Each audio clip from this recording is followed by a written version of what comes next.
And it's about 9:16 in the morning, and we have a westbound main 2. This should be NS 913.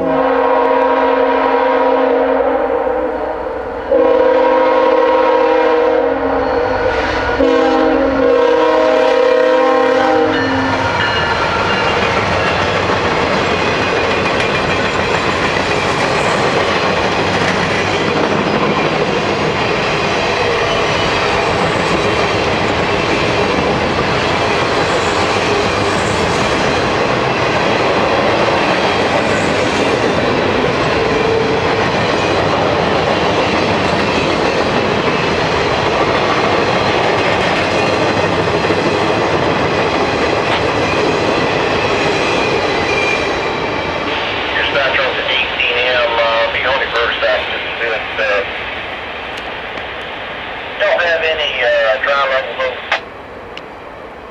I'm sorry, I didn't copy that last part, buddy. And there you have the NS 913. It's a empty welded rail consist heading west main 2. And there's a 236 sitting there waiting for his turn to go into Roanoke this morning. Rail trail, good. And thanks for watching. Oh well, I have to tell you too, that machine there is a great old machine. It's been sitting there for a couple days. And again, thanks for watching.